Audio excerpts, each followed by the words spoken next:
জনতাৰ হৃদয়ত সেইজনেহে ঘৰ সাজিব পাৰে যাৰ জাতীয় চেতনা আছে, যাৰ দেশপ্ৰেম আছে, যি নিজৰ মাতৃক ভাল পায়, যি নিজৰ ভাষাক ভাল পায়, যি নিজৰ সংস্কৃতি জীয়াই ৰাখিবৰ কাৰণে বহুত পুৰুষাৰ্থ কৰে। গতিকে এয়া অসমৰ জনতাৰ আশীৰ্বাদ আৰু স্বীকৃতি। মনত পৰে সেই দিনটোলৈ যিদিনাখন ডিব্ৰুগড় বিশ্ববিদ্যালয়ৰ ৰংঘৰলৈ গাঁৱতে আপোনালোকৰ এই গাঁৱৰে সম্পৰ্কিত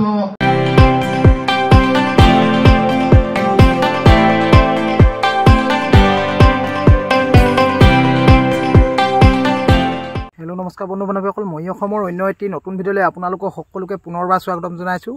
আজি আপোনালোকৰ মাজলৈ এটি ভিডিঅ' আগবঢ়াই দিম।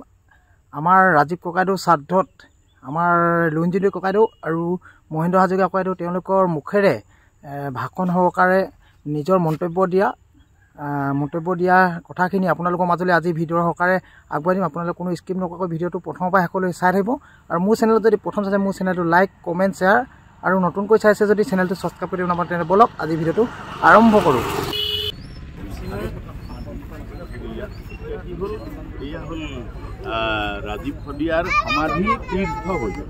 এইটো হ'ল সমাধি তীৰ্থ চাবলৈ আহিব আৰু ভিৰ লগাব ইয়াত। আজিয়ে নহয়, এইটো মোৰ বিশ্বাস অনন্ত পৰলৈ অনন্ত প্ৰজন্মই জাতিয়ে দুখ পালেই, দুখ পোৱাৰ আগতেই কিন্তু স্বাভিমানী চেতনাৰে আহি সমাধিক খুজিবহি।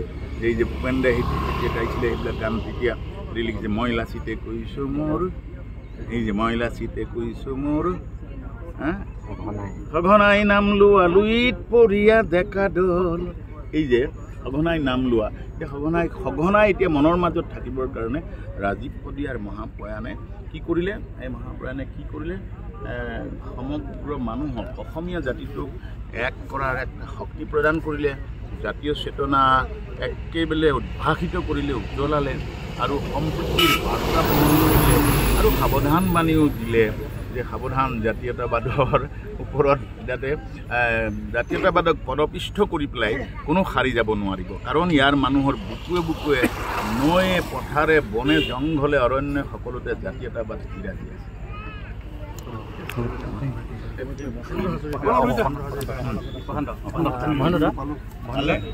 আপোনাৰ পৰা দুআষাৰ জানিব চেষ্টা কৰিম।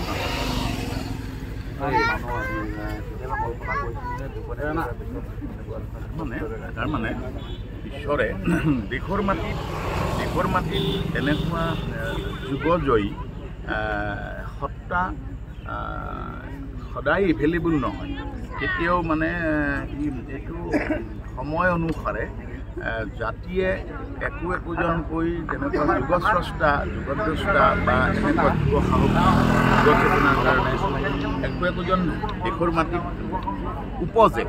ঠিক কাৰণ মানুহে এতিয়া গম পাইছে, চবেই গম পাইছে। কাৰণ ভূপেন হাজৰিকা, ভূপেন দা, সুধাকণ্ঠ এই মাটিত জন্ম লৈছিল, চবেই গম পায়। সুধাকণ্ঠৰ নামেৰে দলং হৈছে, কিবা হৈছে। কিন্তু মানুহে, আমি কেতিয়াবা ক'ৰবাত ভাবিবলৈ পাহৰি যাওঁ যে তাৰ নেক্সট, তেখেতৰ পিছৰ আমাৰ যে জেনেৰেশ্যনে প্ৰজন্মই আমাক যে আকৌ ভূপেন হাজৰিকা লাগিব, আকৌ কোনোবা লাগিব জাতি সকিয়াবৰ কাৰণে। সেই ৰাজীৱ শদিয়া এই ইয়াৰ এতিয়া শদিয়াৰ সৎফুল হৈ পেলাই উজলি আছে। গতিকে ৰাইজে আশাবাদী চেতনাৰে ইয়াত গোট খাইছে, বৰ উৎফুল্লৰে। বেদনা আছে, ব্যথা আছে, দুখ আছে, ৰাজীৱ শদিয়া নাই। কিন্তু ৰাজীৱ শদিয়া উজলি আছে যে তাৰ কাৰণে তেওঁলোকে আশীৰ্বাদ হৈ ৰাইজ গোট খাইছে। তেওঁৰ আত্মাই পুণ্য ঠাইত ঠাই পাব, আশীৰ্বাদ কৰিব আমাক, এইবিলাক প্ৰজন্মই আশা কৰে। আৰু এইটো হ'ল এতিয়া তেওঁ হ'ল সংস্কৃতি। এতিয়া এই প্ৰান্তৰৰ পৰা তেওঁ প্ৰতিনিধিত্ব কৰিলে, এই ব্ৰহ্মপুত্ৰৰ এই প্ৰান্তৰৰ পৰা, এই কুণ্ডিলৰ পাৰৰ পৰা, শদিয়াৰ পৰা প্ৰতিনিধিত্ব কৰিলে এটা জাতি, অসমীয়া, অসমৰ বাৰে বৰণীয়া সকলো জাতি জনগোষ্ঠীৰ প্ৰতিনিধিত্ব কৰিলে। পোৱা নোপোৱা বা সাধাৰণ খাটি খোৱা মানুহৰ ক্ষোভ, আক্ষেপ, জাতীয় সাহিত্য সংস্কৃতিৰ অনুৰাগত তেওঁৰ সচেতনতা প্ৰকাশ কৰিলে, মানুহক চেতনা বঢ়ালে। ই বৰ ডাঙৰ কথা। তেখেতে আপোনাৰ গীতো গাইছিল, আপুনি মই যিটো জানো, মোৰ গীতেৰে, মোৰ অনুভৱেৰে তেওঁ উদ্ভাসিত হৈছিল আৰু মোৰ সৃষ্টিৰ প্ৰেৰণা লৈ পেলাই তেওঁ আগবাঢ়িছিলে। এইটো মই নক'লেও তেওঁৰ সুৰবিলাকত সকলোৱে গম পায়। বা তেওঁ দূৰে দূৰে হ'লেও কেতিয়াবা মোৰ সৈতে আলোচনা কৰিছিল বা আমাৰ ফোনত আমি সিদিনা শদিয়াত মই এটা টিভি অনুষ্ঠানত মাঘৰ বিহু ভোগালী অনুষ্ঠানত আহোঁতে থাকিবলৈ আহোঁতে তেওঁ ক'ৰবাত অনুষ্ঠান কৰিব গৈছে ভিডিঅ' কলিঙত আমি কথা হৈছোঁ আমি লগ পোৱাৰ কথা আছিল কিন্তু বহুখিনি আধা থাকি গ'ল মানে একোৱে নহ'ল বহুত থাকি গ'ল সেইখিনি যাতে ৰাইজে এতিয়া ৰাইজে আশীৰ্বাদেৰে বিচাৰি পায়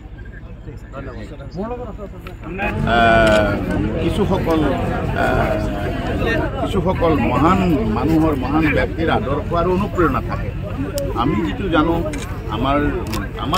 আমি ভূপেন্দাৰ অনুৰাগী আমি সুধাকণ্ঠৰ অনুৰাগী আমি বিষ্ণুৰাভা জ্যোতিপ্ৰসাদৰ অনুৰাগী আমি শংকৰ মাধৱৰ অনুৰাগী ভক্ত আমি মানুহৰ অনুৰাগী সঁচা মানুহৰ অনুৰাগী ঠিক সেই চেতনাৰে ৰাজীৱ শদিয়াই সেই অনুপ্ৰেৰণাৰে এই প্ৰান্তৰ পৰা ইমান ভিতৰৰ ঠাইৰ পৰা ইমান মানে আগৰ সময়ত মই জনামতে গুৱাহাটীৰ পৰা বাতৰি কাকতখন পিছদিনাহে শদিয়াৰ মানুহ পঢ়িবলৈ পাইছিল এই দলঙে সংযোগ লগোৱাৰ পিছত মানুহসকল আজি উপকৃত হ'ল ভাল লগা হ'ল আমিও লগে লগে আহিব পাৰিছোঁ আজি ইমান ফাষ্ট যোগাযোগ গতিকে ইয়াৰ পৰা তেওঁ যিখিনি কষ্ট কৰিলে সময় কম পালে তেওঁ জীৱনৰ সময় অতি কম পালে আৰু বহুত কাম আছিলে গতিকে এতিয়া মই ভাবোঁ ৰাজীৱ শদিয়া সত্তাটো ত্যাগৰ দধিচি হৈ গ'ল তেওঁ সংস্কৃতিৰ ত্যাগৰ দধিচি হ'ল গতিকে এইটো এতিয়া জনতাই এই গোটেই পৰিৱেশটোক জনতাই অন্তৰেৰে লৈ গ'লে এই ক্ষেত্ৰ বা এই সমাধি তীৰ্থ বা এই শদিয়াবাসী বা অসমৰ এই খাটি খোৱা মানুহৰ জাতীয় প্ৰেমী স্বাভিমানী বৰ্ণাঢ্য প্ৰতি অসমীয়াসকল আৰু খাটি খোৱা মানুহৰ প্ৰাণত এতিয়া চেতনাৰ সঞ্চাৰ বেছিকৈ বাঢ়িব সমবেত হৈ থকা অসমৰ বিভিন্ন প্ৰান্তৰ আমাৰ অতি শ্ৰদ্ধাৰ সন্মানীয় পিতৃতুল্য জ্যেষ্ঠ ব্যক্তিসকল অতি শ্ৰদ্ধাৰ ভকত বৈষ্ণৱসকল সন্মানীয় আই মাতৃ ৰাজীৱ শদিয়াৰ পৰিয়ালৰ সন্মানীয় পৰিয়ালবৰ্গ অসমৰ সুধী সমাজ শিল্পী সমাজ আমাৰ মহেন্দ্ৰ ককাইদেউ আছে মহেন্দ্ৰ হাজৰিকা ডাঙৰীয়া সমগ্ৰ অসমৰ বিভিন্ন প্ৰান্তৰ পৰা অহা আমাৰ যুৱ বন্ধুসকল আছে মৰমৰ ছাত্ৰ ছাত্ৰীসকল আছে সকলোকে মই আজি এই পবিত্ৰ অনুষ্ঠানটোৰ স্মৃতিচাৰণ সভাৰ এই শুভ ক্ষণত সকলোকে মই শ্ৰদ্ধা নিবেদিছোঁ শত কোটি প্ৰণিপাত জনাইছোঁ আৰু সমগ্ৰ অসমৰ ৰাইজৰ পদৰেণুৰে আজি এই টুপচিঙা গাঁও এই আদ্য শ্ৰাদ্ধৰ থলী স্মৃতিচাৰণ সভা পবিত্ৰ হৈ পৰিলে গতিকে সমগ্ৰ অসমৰ ৰাইজকো মই শ্ৰদ্ধা জনাইছোঁ আৰু আজি এই মৃত্যুৱে পুনৰ ক'লে যে মানুহৰ আমাৰ কবিয়ে ক'বৰ দৰে মানুহৰ মৃত্যু যেনেকৈ এটা শিল্প মৃত্যুৰ এটা যে শিল্প সেই ৰাজীৱ শদিয়াৰ মৃত্যুৱে পুনৰ প্ৰমাণ কৰিলে এটা শৈল্পিক মৃত্যু ৰাজীৱ শদিয়াৰ হ'ল যদিও এয়া আমাৰ কাৰণে অপূৰণীয় ক্ষতি এগৰাকী অতি শক্তিশালী জাতীয়তাবাদ সম্পন্ন এগৰাকী গণশিল্পী আমাৰ মাজৰ পৰা হেৰাই গ'ল এইটো জাতীয় জীৱনৰ কাৰণে অপূৰণীয় ক্ষতি কিন্তু এই মৃত্যুৱে অসমৰ সমাজ জীৱনত জাতীয় জীৱনত বহু কথা কৈ থৈ গ'ল আজি স্মৃতিচাৰণ সভাৰ এই ক্ষণত আমি নিজে আৱেগিকো হৈছোঁ আৰু পুৰণা কথাবোৰে পুনৰ মনত খুন্দিয়াইছে বিভিন্ন সময়ত বহু বক্তাই কৈছে যে জীৱনকালত ৰাইজে স্বীকৃতি নিদিলে মঞ্চ নিদিলে কিন্তু মানুহৰ হৃদয়ত জনতাৰ হৃদয়ত যি ঘৰ সাজিলে ৰাজীৱ শদিয়াই বহু পেছাদাৰী বহুত শিল্পীয়ে জনতাৰ হৃদয়ত ঘৰ সাজিব পৰা নাই গতিকে এই কথা ৰাইজে উপলব্ধি কৰিব লাগিব যে কোনোবাই মঞ্চ দিছে কোনোবাই নাই দিয়া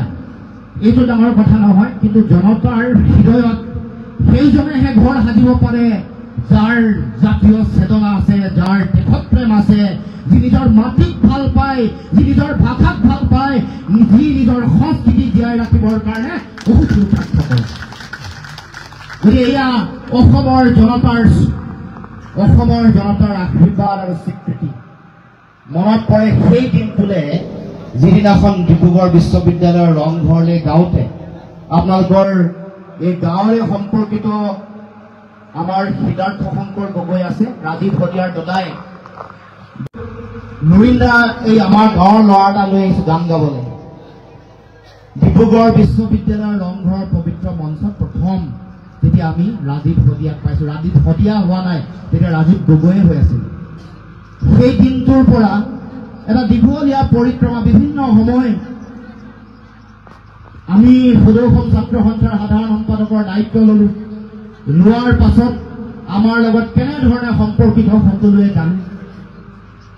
ৰাজীৱ শদিয়াৰ পৰিয়ালে জানে, আমাৰ মহেন্দ্ৰ ককাইদেউ আছে, লোহিত ককাইদেউ আছে আৰু দিগন্ত গোহাঁই, এই চাৰিজন। এই চাৰিজন মানুহে ভালকৈ জানে আমি কেনেকৈ সম্পৰ্কিত হৈ আছিলো, কেনেকৈ পৰৱৰ্তী দিনত আকৌ নতুন এখন মঞ্চ হ'ল, তাতো আমি কেনেকৈ সম্পৰ্কিত হৈ আছিলো। এইবোৰ কথা তেওঁলোকে ভালকে জানে। আৰু বিভিন্ন সময়ত মোৰ মাতৃৰ বিয়োগৰ সময়ত কেনেকৈ আমাৰ ঘৰত আছিলেগে, কেনেকৈ মাৰ নামত গান গালে। আৰু এই যে তেওঁৰ যিটো ৰাজীৱ শদিয়াৰ সাধাৰণ জনগণৰ লগত মিলি যোৱা যিটো স্বভাৱসুলভ যিটো তেওঁৰ চৰিত্ৰ, কোনোবা কাৰোবাৰ মানুহ ঘৰত মৃত্যু হৈছে, তালৈ গৈ তেওঁ এনেই খবৰ ল'বলৈ গ'ল, সন্ধিয়া তাত দিহানাম চলি আছে, তেওঁ নিজেই তাত তাৰ লগত সংপৃক্ত হৈ গ'ল, দিহানাম একেলগে পৰিৱেশন কৰিলে।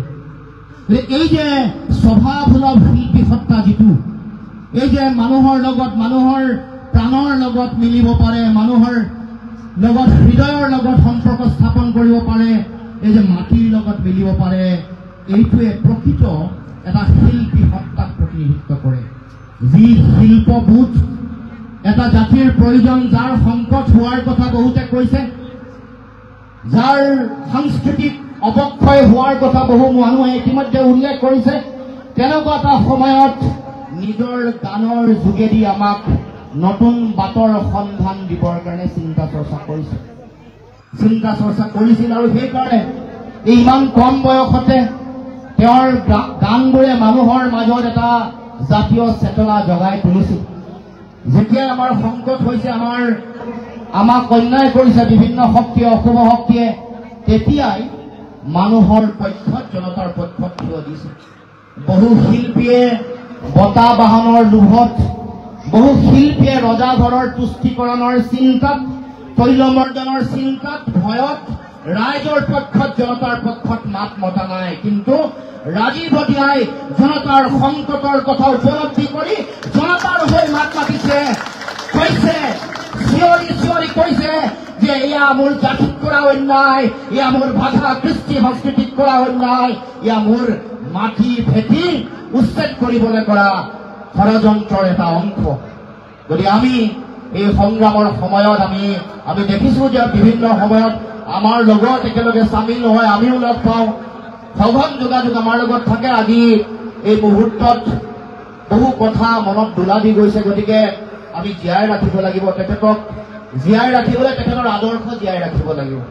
তেখেতৰ গানে যিবোৰ কথা কৈছিল, সমন্বয়ৰ কথা, য'ত অসমৰ জাতি জনগোষ্ঠীসমূহৰ বেলেগ বেলেগ হোৱাৰ চিন্তা, পৃথকতাবাদী মানসিকতা নাইকিয়া কৰি সমন্বয়ৰ সমাজ গঢ়িবৰ কাৰণে কৰা যিটো আহ্বান, সেই আহ্বানে পুনৰ আমাৰ গুৰুজনাৰ আদৰ্শ, মহাপুৰুষ শ্ৰীমন্ত শংকৰদেৱৰ আদৰ্শ, স্বৰ্গদেউ চাউলুং চুকাফাৰ আদৰ্শ, মহাৰাজ নৰনাৰায়ণৰ আদৰ্শকে পুনৰাই ৰাইজক সোঁৱৰাই দিবৰ কাৰণে, গানক সোঁৱৰাই দিবৰ কাৰণে তেওঁ প্ৰয়াস কৰিছে যে সমাজ গঢ়িবলৈ সমন্বয়েৰে আমাৰ সকলো জাতি জনগোষ্ঠীক একত্ৰিত কৰিব লাগিব। আমি বৰ অসমৰ ভেটি যদি শক্তিশালী কৰিব লাগে, আমাৰ মাজত একতা লাগিব, আমাৰ মাজত ভাতৃত্ববোধ লাগিব। যি অবিশ্বাসৰ বাতাবৰণ সৃষ্টি হৈছে, এইটো নাইকিয়া কৰিব লাগিব। এইটো আমাৰ সকলোৰে দায়িত্ব। গতিকে ৰাইজ, আমি সকলো ৰাইজকে আহ্বান জনাইছো, এই মৃত্যুৰ পিছত বিভেদকামী শক্তিসমূহে যিটো জাতীয়তাবাদৰ পুনৰুত্থান, জাতীয়তাবাদৰ যিটো শক্তি ৰাইজে দেখা পাইছে, সমগ্ৰ অসমত বহু শক্তিয়ে ভয় খাইছে।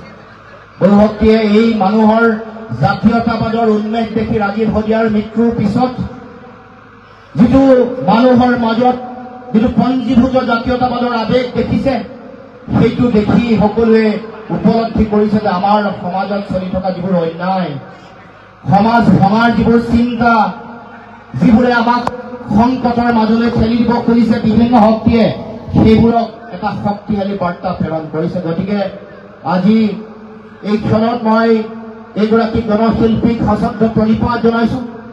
তেখেতৰ বৈকুণ্ঠ ধামত পৰা আমাৰ সকলোকে সমগ্ৰ অসমৰ ৰাইজক আশীৰ্বাদ দিয়ক, যাতে অসমৰ জনগণৰ কাংক্ষিত সপোনৰ যিখন অসমৰ ৰাইজে যি অসমীয়া মানুহৰ আত্মপ্ৰতিষ্ঠাৰ যিখন সংগ্ৰাম অব্যাহত ৰাখিছে, এই সংগ্ৰামে যাতে পূৰ্ণতা পায়, এই সংগ্ৰামে যাতে ইচ্ছিত লক্ষ্যত আগন্তুক দিনত উপনীত হ'ব পাৰে।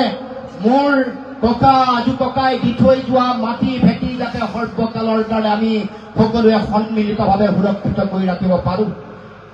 মোৰ আইৰ মুখৰ ভাষা, মোৰ কৃষ্টি সংস্কৃতি, এইবোৰ যাতে সদায় আমি সুৰক্ষিত কৰি ৰাখিব পাৰোঁ। কোনো শক্তিয়ে, প্ৰভুত্ববাদী আধিপত্যবাদী সংস্কৃতিয়ে যাতে আমাৰ সংস্কৃতিক নাইকিয়া কৰিব নোৱাৰে, নিশকতীয়া কৰিব নোৱাৰে। সেইবোৰ ৰাজীৱ হদিয়াৰ চিন্তা আৰু আদৰ্শত সেইবোৰ আছে আৰু সেইবোৰ আমি জীয়াই ৰাখিব লাগিব। জাতীয় সংগ্ৰামখন শক্তিশালী হলে ৰাজীৱ হদিয়াৰ প্ৰতি প্ৰকৃত শ্ৰদ্ধা অসমৰ ৰাইজে দিয়া হ'ব, অসমৰ ৰাইজে সন্মান জনোৱা হ'ব। যদি মোৰ অধিকাৰ যদি সুৰক্ষিত কৰিব পাৰো, মোৰ মাটিৰ, মোৰ উপৰি পুৰুষে দি থৈ যোৱা মাটি ভেটিত মোৰ ৰাজনৈতিক অধিকাৰ যদি আমি সুৰক্ষিত কৰিব পাৰো, সেই সংগ্ৰাম যদি শক্তিশালী ৰূপত আগবঢ়াই লৈ যাব পাৰো, তেতিয়াহে আমি ৰাজীৱ হদিয়াক প্ৰকৃত শ্ৰদ্ধা দিয়া হ'ব। গতিকে আপোচকামী ব্যক্তি আৰু আপোচবিহীন জাতীয় স্বাৰ্থত মেৰুদণ্ড বেকা নকৰা ব্যক্তিৰ যিটো শ্ৰদ্ধা আৰু সন্মান যে পৃথক, সেই কথা আজি এই টুপচিঙা গাঁৱত ৰাইজৰ উপস্থিতি এই কথা পুনৰ প্ৰমাণ কৰি দিলে। চুচৰি তৈলমৰ্দন কৰি নিজৰ স্বাৰ্থত, জাতীয় স্বাৰ্থ জলাঞ্জলি দিয়া মানুহতকৈ বহু সংকটত থাকি জাতিৰ হকে মাত মাতি স্বাভিমানেৰে জীয়াই থকা মানুহৰ মূল্য যে জনতাৰ ওচৰত বেছি, এই কথা প্ৰমাণ হৈ গ'ল, এই কথা পুনৰ প্ৰমাণ হৈ গ'ল। সময়ে কৈছে, ইতিহাসে কৈছে, জনগণে কৈছে যে কোনোবাই যদি বহুত লেকচাৰ মৰা মানুহ বহুত আছে, ভাষণ দিয়া বক্তৃতা অনুষ্ঠানৰ বক্তৃতাৰ ফুলদাৰি মৰা বহু মানুহ আছে, ন্যায়ৰ পক্ষত ন্যায়ৰ কথা কৈ ভিতৰি অন্যায় কৰা মানুহ বহুত আছে। জাতীয় চেতনা আৰু স্বাভিমান ধৰি ৰাখিছো বুলি কৈ নিজে প্ৰফেচনেলি কিন্তু টকা পইচাৰ কাৰণে কন্দা মানুহ বহুত আছে। কিন্তু যি প্ৰকৃত জাতীয় স্বাভিমান, জাতীয় চেতনা, জাতীয়তাবাদ যাৰ হৃদয়ত আছে, যি কেতিয়াও কাৰো ওচৰত আঁঠু নেকাৰে, যি নিজৰ মেৰুদণ্ড পুনাই শিৰ উচ্চ কৰি বেলেগৰ আগত কথা কয় আৰু জাতীয়তাবাদৰ কাৰণে, নিজৰ অধিকাৰৰ কাৰণে, নিজৰ অধিকাৰ আজৰি আনিবৰ কাৰণে যিসকলে ত্যাগ কৰে, তেওঁলোকৰ মূল্য আছে, তেওঁলোকক অসমৰ জনগণে মূল্য দিয়ে। তাৰ উদাহৰণ ৰাজীৱ হদিয়া। গতিকে ৰাইজ, মই আজি স্মৃতিচাৰণ সভাত দীঘলীয়া কথা ক'ব খোজা নাই। পুৰণা কথাবোৰে মনত দুৰা দি গৈছে, পুৰণা বিভিন্ন ধৰণৰ কথাৰ স্মৃতিয়ে মনত খুন্দিয়াইছে। গতিকে আমি সেই যিটো চেতনা তেওঁৰ চিন্তাত আছিল, তেওঁৰ গানত আছিল, সেইবোৰ জীয়াই ৰাখিবৰ কাৰণে আমি সকলোৱে সন্মিলিতভাৱে আমি কাম কাজ কৰিম। আমি অসমৰ সংগ্ৰামী জনতাই পুনৰবাৰ এই প্ৰতিশ্ৰুতি, ৰাজীৱ হদিয়াৰ এই আজি ৰাজহুৱা যি আৰ্য স্বাৰ্থৰ থলী, ইয়াৰ পৰা সমগ্ৰ অসমৰ ৰাইজলৈ এই বাৰ্তা যে অসমত আপোচ নকৰা, জাতীয়তাবাদী চেতনাৰ প্ৰতি দায়বদ্ধ বহু জনগণ আছে। সেইসকলে যদি আছে, যদি থাকিব, যেতিয়ালৈকে অসমীয়া জাতীয়তাবাদৰ বিজয় নিশান নীলিম আকাশত সগৌৰৱেৰে স্বাভিমানেৰে বিজয় নীলিম আকাশত যেতিয়ালৈকে উত্তোলন কৰিব নোৱাৰে, তেনেকুৱাও মানুহ অসমৰ মাটিত জীৱিত আছে, জীয়াই আছে আৰু জীয়াই থাকিব, সংগ্ৰাম কৰি কৰি জীয়াই থাকিব, যেতিয়ালৈকে আমি বিচৰা কাংক্ষিত সেই জাতীয় স্বাভিমানৰ সেই অসমখন আমি প্ৰতিষ্ঠা কৰিব নোৱাৰো। গতিকে সকলোকে শ্ৰদ্ধা নিবেদন কৰি ৰাজীৱ হদিয়াৰ পৰিয়ালৰ প্ৰতি মই গভীৰ সমবেদনা জ্ঞাপন কৰিছো। পুনৰবাৰ এই ক্ষণজন্মা গণশিল্পীগৰাকীৰ প্ৰতি সশ্ৰদ্ধ প্ৰণিপাত জনাই মই মোৰ বক্তব্য সামৰণি মাৰিছো। ধন্যবাদ। জয় অসম।